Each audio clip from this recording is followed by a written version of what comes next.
I actually had a tear in my eye. We did two great records with Blaze, his book, and is that me? I was thinking somebody.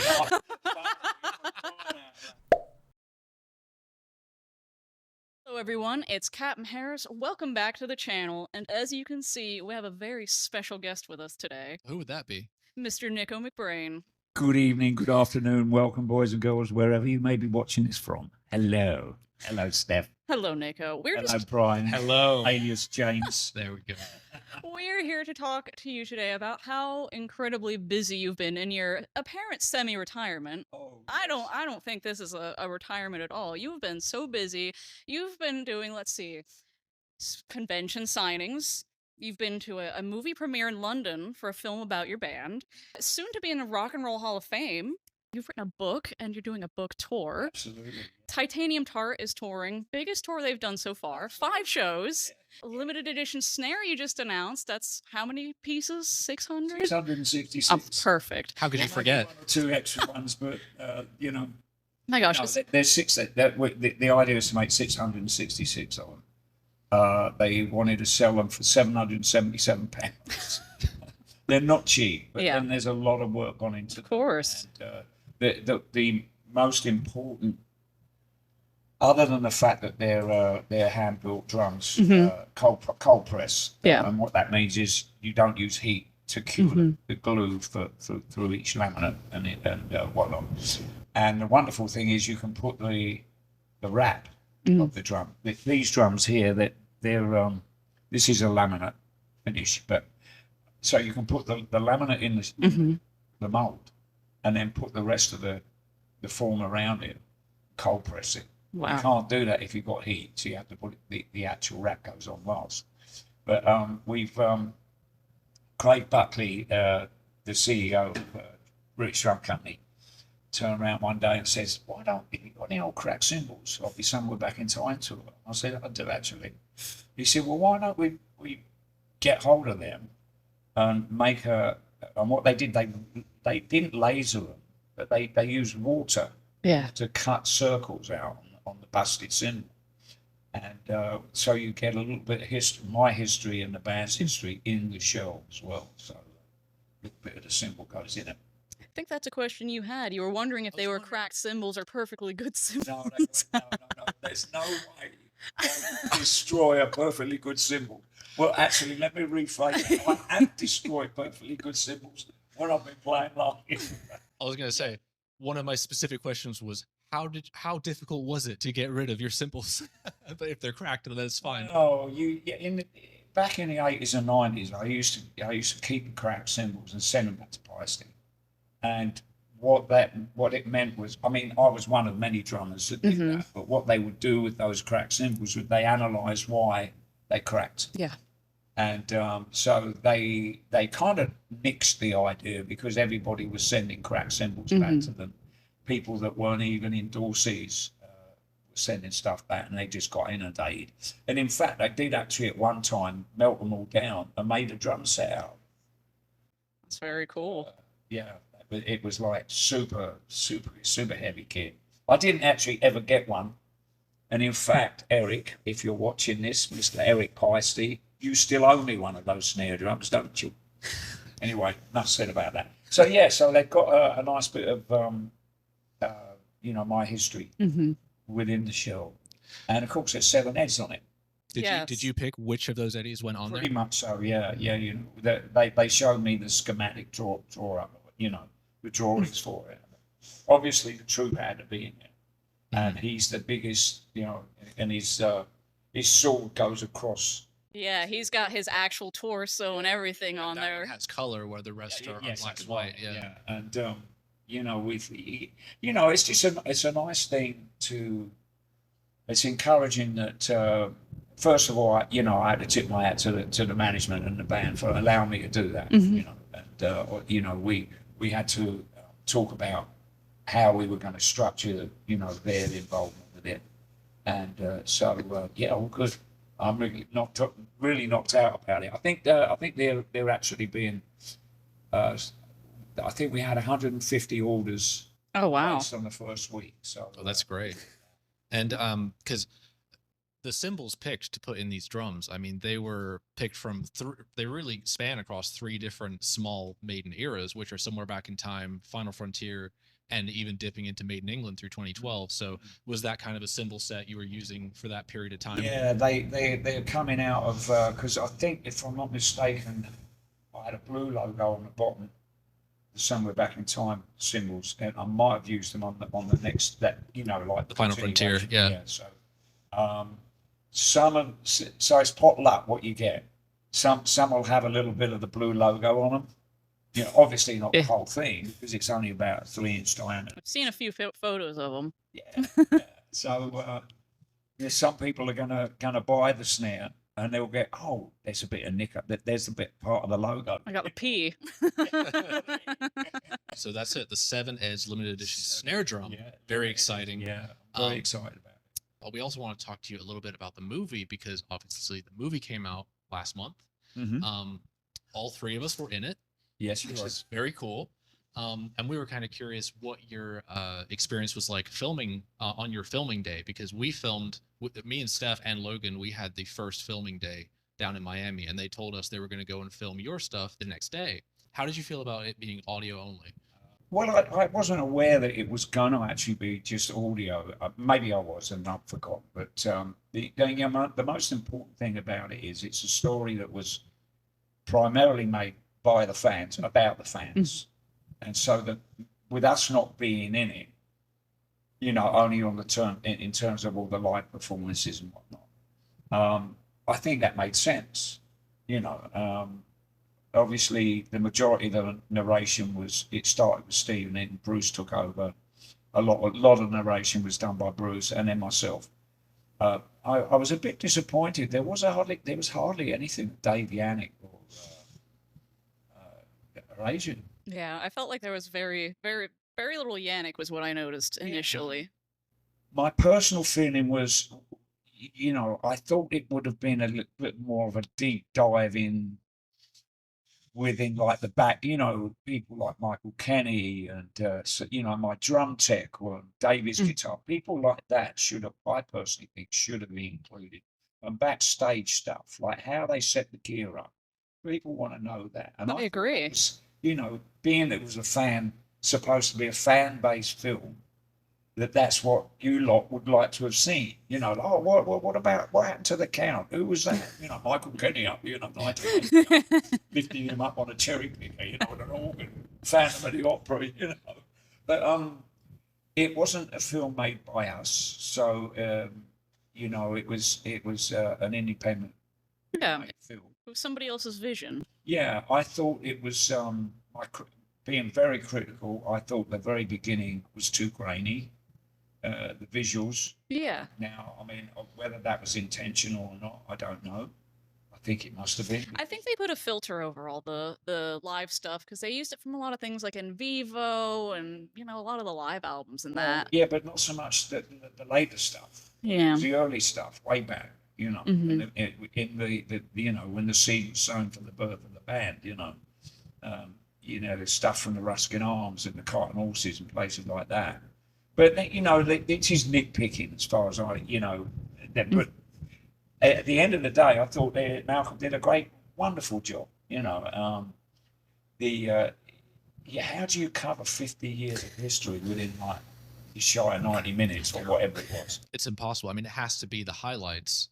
Do you think that maybe there was anything that should have been added that maybe wasn't there that you think was a bigger deal? Or do you think because obviously it skipped a lot? Like we went to Brave New World all the way to Book of Souls, you know? I mean, there wasn't enough for the good-looking bloke. No. Anyway. You had a good few zingers though on the. Oh, you had us laughing. You were we very loved passionate. Yeah, you know. Yeah, I there was nothing really, you know, that came to mind after, but I thought, oh, they should have put that in there. Like, they should have done this. They should have done that. In general, it was something that I believe you guys haven't seen. You know, there wasn't anything in there that you hadn't seen already. You know, and there was a lot of rumbling and grumblings. People were saying, "Oh, you know, we expected to see a little bit more behind the scenes stuff." You know, I think we could have done something. Well, if we'd have made it, that's probably where we'd have taken it. Yeah, I imagine Maiden probably would save those things for their own productions rather than. There's a possibility, boys and girls. You just never know. Keep an eye out on ironmaiden.com. You never know what'll happen. Yeah, I mean, there's a lot of, you know, lot of stuff that we have in archive form. You know, from, you know, back from, because we basically recorded pretty much everything. Likewise with cameras, and we always had, you know, the cameras around the band, you know, for the screens. So there's probably a lot of stuff coming up. I did a lot of stuff with Ryan Titley, our video guy, you know, like backstage stuff, you know, talking about, you know, my back line, well, not my drum set and how I get ready for the shows. So you never know, you know what's going to come. Something will probably come out soon. Has to. Yes, because we would personally love a recording of Hell on Earth or Caught Somewhere in Time or Alexander the Great.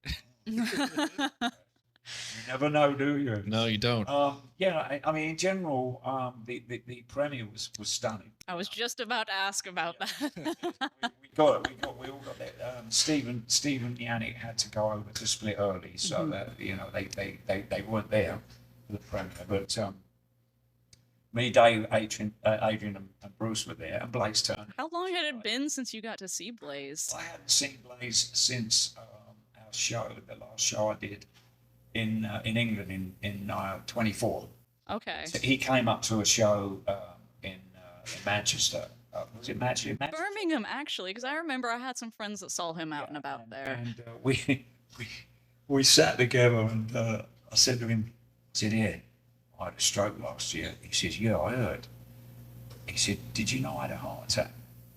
So the two of us went into a corner, and we were kind of just chewing the cud about our ailments, if you like. And he lost a lot of weight because, you know, his doctor said, you know, you've got a dodgy ticker now, you're going to have to lose some weight. And he did, and he looked great.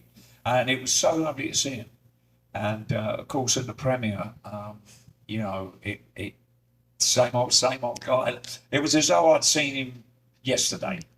You know, even when I saw him back in 24, you know, it didn't seem like over 10, you know, years I've not seen him, 10, 20 years. Yeah. You know, so, yeah, it was nice to see him. And Dennis Stratton was there, which was cool. I got to catch up with Dennis. And I did some work with him, actually, way back before I joined Maiden. And we did some demo work together, and I put a band together. It didn't actually work out. Well, You're probably a bit busy with a different band, right? Yeah, there was lots going on. And, yeah. So it was a lovely event, and it was had some lovely friends turn up. My family came, and then we had a little soiree back at the Sanctum Hotel. Yeah. Mr. Mark Fuller put on a wonderful party for us. Management were upstairs in the top bar, and all us hooligans were downstairs. It was a great event, and you know, one that was the sound in the movie theatre was stunning. Yeah, it was really good. I was very impressed. I actually had a tear in my eye. no. Well, it's a lot of years that you. I mean, that's your life up there on screen. It's going by really fast, but You blink and you missed it. You know? yeah. But I mean, a lot of fans were really excited when they saw that great picture of you guys with Eddie and Blaze in the front, because nobody has seen like Blaze with the band in a couple decades now. Yeah, absolutely. So we've always kind of thought that, and the fans in general were excited to see that because Maiden's been different through the years where they have included Blaze material in set lists ever since the changeover with Bruce again. Why do you think the choice was to keep playing those songs? Because it's so good. It is. Simple as. You know, we did two great records with Blaze. You know, things went a little bit difficult towards the end of the Virtual 11 tour, but you know, in general, you know, his performances on both those records really stands out. I mean, especially Sign of the Cross. I mean, that was lovely. And Como Está Amigos is one of my favourite songs as well. But yeah, you know, the thing is when you look at previous records, when you're going out, like say when Bruce first joined the band and we did like the Ed Hunter tour, You know, they were the greatest hit songs. So you then go dive back into you shake your bag songs and go, what? You know, that's not how we do it, by the way, but you know, Just mentally. That's how we do it. you know, so you pop a song out and go, whoa, how about that? Afraid to Shoot Strangers? That's a possibility. You know, whatever, you know. So, yeah, including those songs, there's some just phenomenal songs that were written on both those records. So, you know, why not? Plus, you got your first dance number with Klansman. You would have to bring that up. Every time I play that song now, people expect me to do a little Scottish foot. Well, you can't stop now. I mean, Well, there is that. But yeah, it's you know, it was lovely to see him. I was in the breakfast. I was down for breakfast the next morning, and he was down there with his missus, and I didn't get to say. The only thing I was gave was I had to go back upstairs. I had a phone call coming that I'd take, and I stepped out, and I came back, and he'd gone, and I didn't get a chance to say goodbye. Oh. That's a shame. Yeah, I love him. He's a great guy. well, moving on. I mean, obviously, Iron Maiden is finally going into the Rock and Roll Hall of Fame at this point, which is, you know, about time. And I guess after so many years of eligibility, how does it feel to be inducted finally? Mixed emotion. It's a wonderful accolade to have, regardless of the politics behind it all. And I personally think it's a wonderful thing to have in terms of what you know, tipping the hat with the fans. Although it's not voted for by fans, I don't believe it still is. I know that's their policy. There was a board of guys that decided who made it and who didn't. But yeah, I think it's a great opportunity. I can't speak for everybody else, but that's my feeling. Obviously, we know that Iron Maiden isn't going to be able to attend the ceremony because they're in Australia. Hypothetically, if they were, and they were to play a song, what song do you think they should play? Let me think about that for a minute. I haven't got a witty answer. I don't know. Afraid to Shoot Strangers would be good. That's just because you just brought it up. And when thinking about it, it's a great title of a song, isn't it? It is. Afraid to Shoot Strangers. It is. Yeah. Well, That that would be good. would be my choice. It'll change tomorrow, won't it? It- We're going to move on to the book and the book tour. So, how does it feel to be a future published author? Fantastic, actually. I did have a deal with a publishing house about 10 years ago. And I fired in. I got really embraced. I embraced writing. About 5 months later, I just went, oh, shoot. You know, they talk about mental, you know, writer's block and all that. I hit a brick wall. Hit you hard. So I thought, oh, bollocks. You know, I wrote 21 chapters in about the first year of the book, and it was like a chapter per year of my life. And then after, so when I went pro, that's when I stopped actually writing. For no reason at all, I just hit this brick wall. And I thought, you know, I got lazy and I was touring anyway. Unlike Bruce, who used to sit on a plane, and he hand wrote his book, you know. I was like, what are you doing, man? He snaps the paper, you know, and here's the thing, he used to read what he'd just written to everybody. We're all sitting there. You know, not disrespect. I know. Enough's enough, mate. But, so he hand wrote his stuff, and I did mine on a computer, and like Word and whatnot. So I got to the 21st chapter, and I hit this brick wall, and then the publishing house turned around, asked for their advance back. Oh, no. So I had to give them their advance money back. This was way back, and then. When I, you know, retired in 24, Rod, my manager, turned around and said, "Oh," he said, "you need to finish that book off." And so I went, "Okay," you know. And he said, "We're going to go and work a deal, you know, go to a publishing house for you."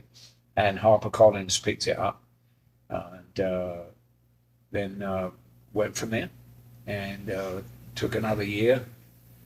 And this year was when it all started Come together. to come together. And, you know, the book that I presented on the day of the Burning Ambition, back in, what was that, May the 4th or the 7th or whatever it was just a cover. Oh, wow. It wasn't the finished book, boys and girls, just so you know.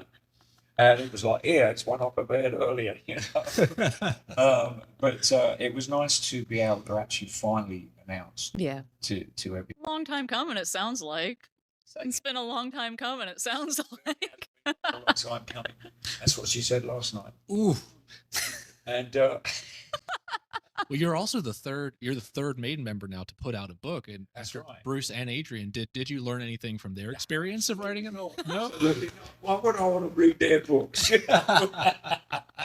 No, the whole point is I did not want to read Bruce's book for that reason. I didn't want to be influenced by his way of writing or whatever. And Adrian wrote more about fishing and stuff like that. I mean, you know, he's an amazing fisherman. He's won prizes all over the world for carps and God knows what other fish he's pulled out. You know, pictures of it with fish hanging over his arms.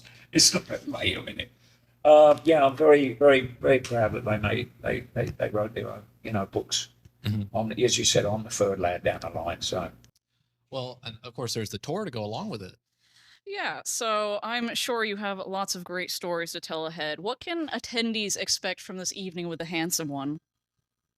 well, not sure yet. It'll be. We haven't worked a sketch out. I mean, we've got an idea of how we want to present it. You know, like it'll be two. We're definitely going to do two halves to the show, and I'm going to take a leaf out of Bruce's book and have. Is that me? I was thinking somebody.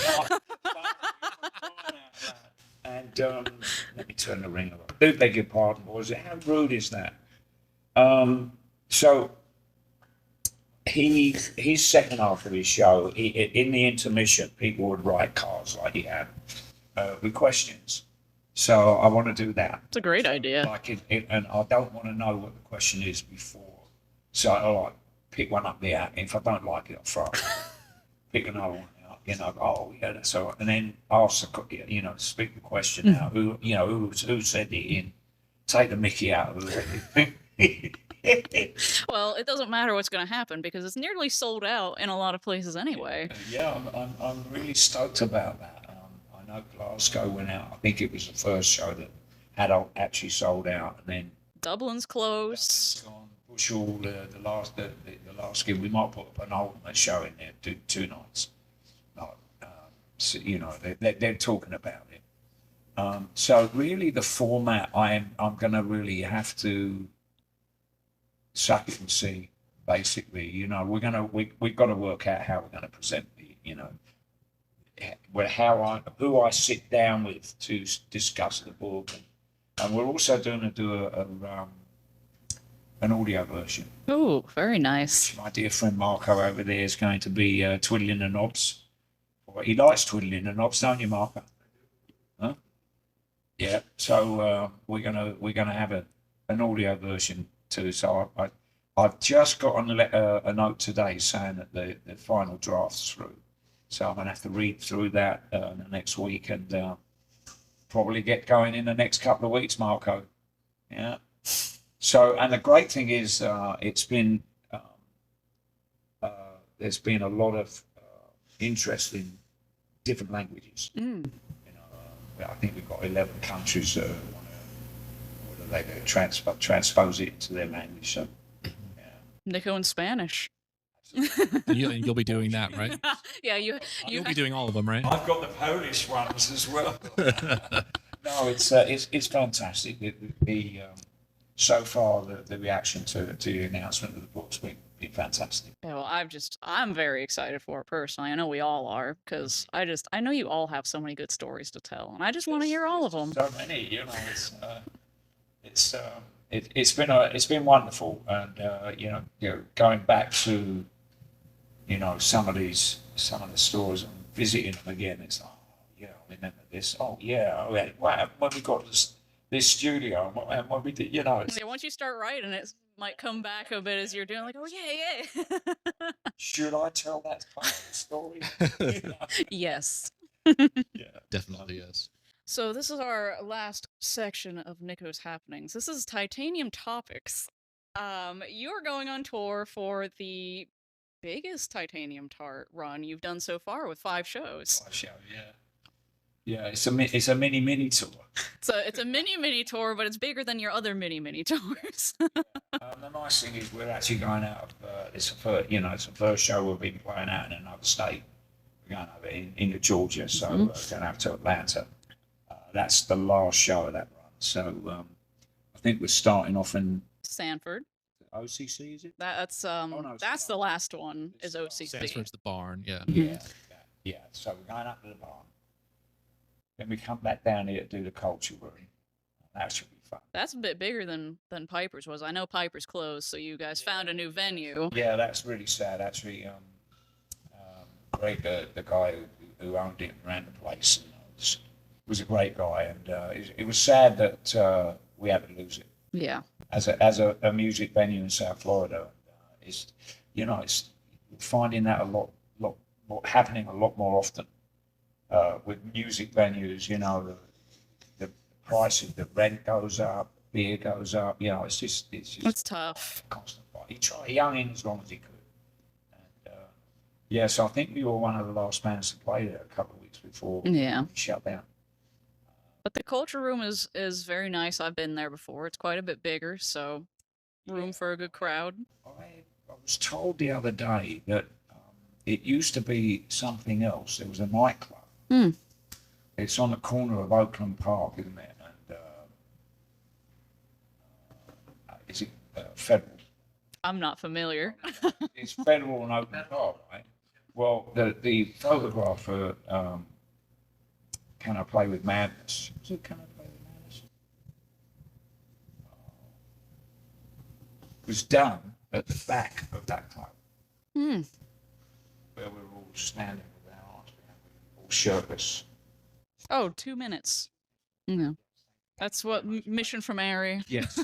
2 minutes to midnight. That's right. We did the photo shoot there. Ross Alfin took the picture. 2 minutes to midnight. And that session was done because we used to rehearse in that club for the Power Slug tour. Wow.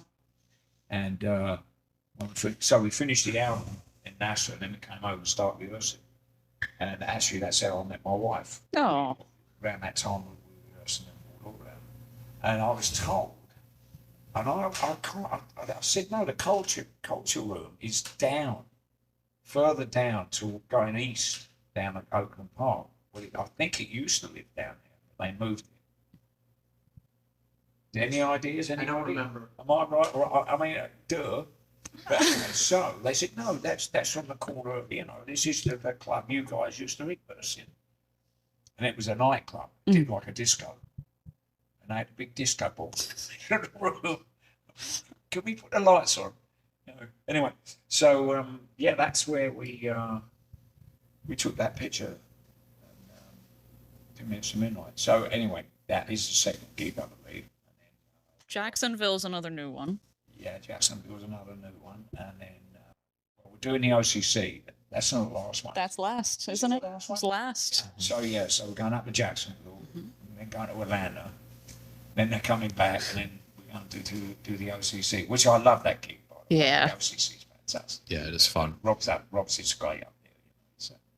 So he takes care of us really well, and 2 happy gigs from there. Cool. And then these guys that you've been playing with in Titanium Tart, I mean, they're all fantastic musicians in their own right. And you guys have been going for quite a few years now. I'm just kind of curious, what's it like playing these Iron Maiden songs with these guys compared to the guys in Maiden? Well, it's different. There's a different energy. They're all younger. And I love that because I can play the songs as fast as I like. And you can play whatever songs you like. And when I say that, I'm not being detrimental to my brothers, but over the years we kind of slowed down a bit. And in terms of the meters of the songs, and but with these guys, the second oldest after me is Mitch, and he's my partner in this restaurant. Great guitar player, fantastic fella. Then we got Mikey Rivera on lead player, so on lead. We've only got 2 guitars, so there's a difference right there, in terms of how the songs are structured. Whereas when we had Adrian, Jan, and Dave, the dynamics are a little bit different. this is different. Paolo's a fantastic vocalist. He's got kind of he's like a baritone range, and he can get up there, but he's not quite got the power that Bruce has. I mean, Bruce has been doing it for so long. And then Rob Stokes. Now, Rob Stokes, the only thing I'm pissed off about him is he doesn't play with a Fender P-Bass. He's got 5 boxy strings on his bass guitar for a start off. And I keep winding him up relentlessly. Like, what are you doing with 5 strings on it, mate? What a great player. He if you shut your eyes, and he doesn't quite have Steve's sound. He has a little one of Steve Harris's didgeridoos, whatever they are, little effects. Pedal or Yeah, little pedal that Steve actually endorsed. And he uses that, but he gets a little bit of the attack that Steve has. He's a slightly different animal, Larry. But you could shut your eyes and think, like Clairvoyant, when he starts out, I shut my eyes and think, I can't sing it in a minute because I lost my voice. I can't sing it anyway. But he's fantastic, and so it's as close as I'm ever going to get to the real thing. And fans were pretty surprised by just how diverse the set list was last year as well. I mean, you were playing Infinite Dreams and The Parchment and Darkest Hour and Rhyme and Moonchild. No More Lies. No More Lies. I mean, were you actively trying to do stuff like that, or was it? Yeah, absolutely. I mean, these are songs, favorite songs of mine, favorite songs of the band. We're not out producing songs to promote an album. Like Maiden's career as bassist from when we did Ed Hunter and a couple of other little tours here and there, doing the best of sort of hits. When you get a new album, you concentrate on what songs you want to, present to the audience, offer that album. So we don't have that pressure. We just go, what's your favourite song? Yeah, let's do let's whack out Moonchild, or whatever, and put it in the pot and come up with a nice set list. Infinite Dreams will always be there because that's one of my favourite songs. I saw Maiden's playing Infinite Dreams now. I wonder why. No, I know. I mean, obviously, the Iron Maiden book came out earlier this year, and Infinite Dreams. So I think Steve thought perhaps we should include that song because they hadn't done it for a while. Yeah. It worked really well. It's such a great song. I mean, it's my jazz intro. There's no bass on the intro at all. You got the melody kind of this little ride cymbal and a side stick snare. Very jazzy. It's a very dynamic song. Very nice, yeah. And it's got so much dynamic. The first verse is played quietly, the second verse is played goes up a little bit, then the third verse kicks in with the full dynamic. It's a fantastic play. It's a great song. I can actually still play that one. Yeah, I know. I've seen. That's why it's in the set. Yeah, I have to obviously make sure that there's songs on like Murders or The Caught Somewhere in Time. Full speed.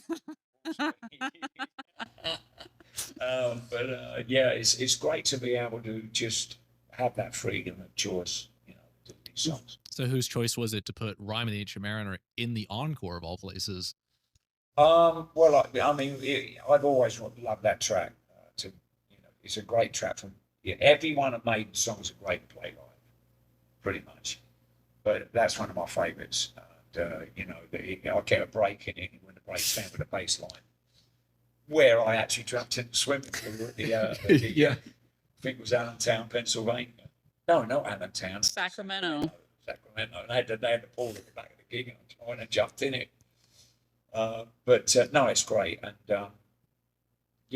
where we put it in the set, it's a work. Does it work? No, not really. Yes, it does. So yeah.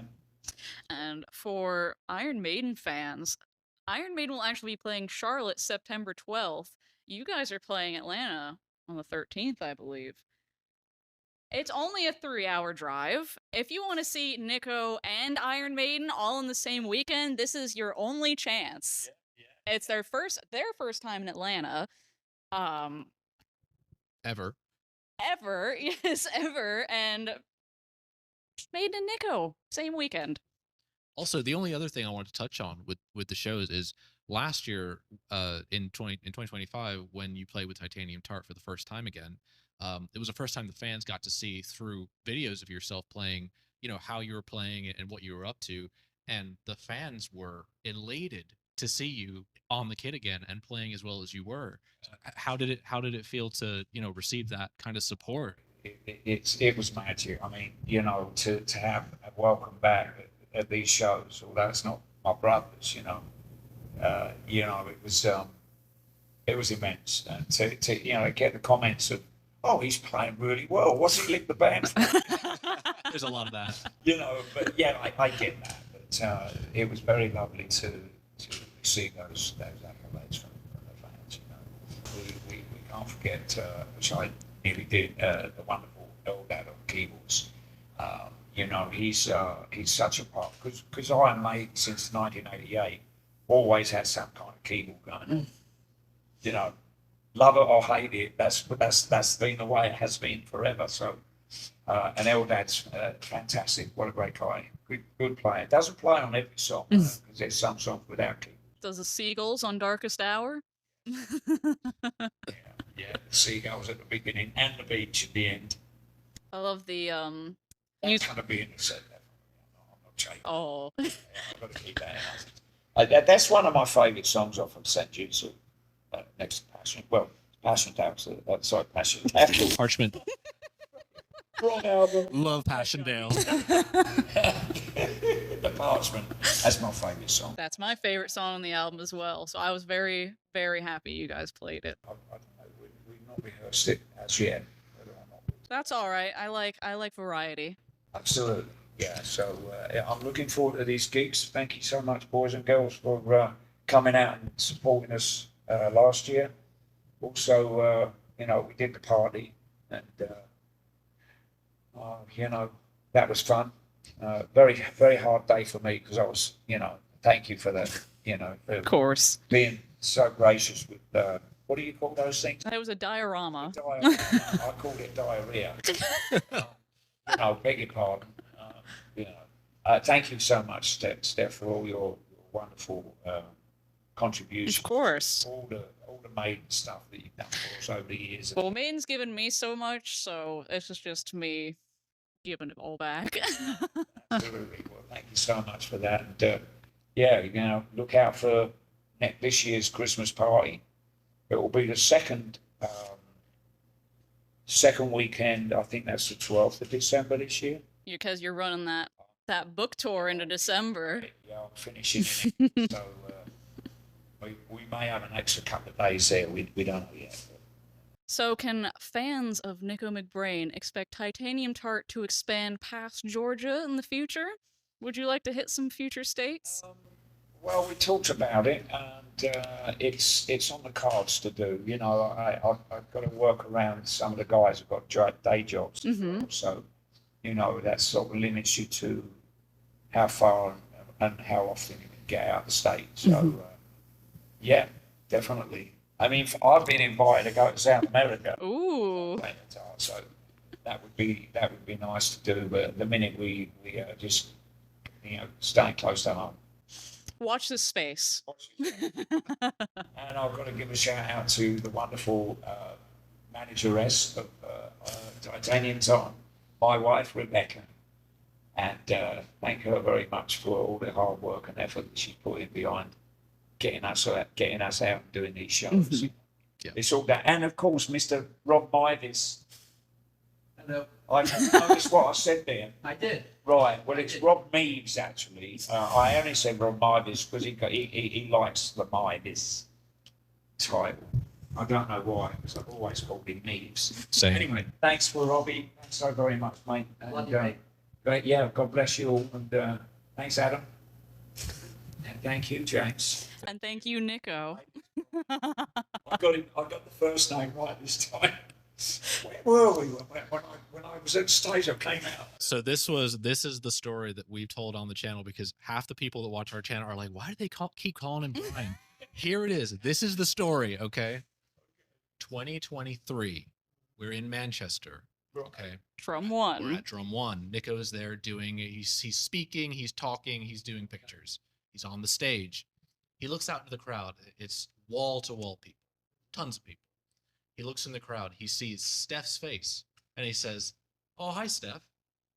And then he looks over and he says, "And her old man, Brian." The entire place is silent, looking at me, and I say, "Nope." That's right. That's right. Yes. And Nico goes, "Right. What's your name?" That's right. That was at the Drum One launch of the Firebird snare drum. Yes, about 3 years ago now. But yeah, that was a funny moment. That was, yeah. It stuck. It's stuck. I don't know why I thought your name was Brian. Oh, it's Brian. Well, to be fair, you had told one of my friends that Logan's name was Louis as well, so it's Louis and Brian. What do you take away from that, boys and girls? I just haven't a clue with names. Faces are pretty good. Anyway, thank you, Jeff. Jeff, Louis, and Brian. Well, thank you so much, Steph. Is there anything else you would like to say to the audience, bidding them farewell? Well, hey, boys and girls, be safe, stay well, and keep the faith. Praise God. Well, thank you so much for coming on the channel. It's been a pleasure having you. Thank you so We much. appreciate it. Nick and Brian, take care of yourself, mate. Look after her, won't you? Absolutely will. And we'll see you later. All right, bye-bye, boys and girls.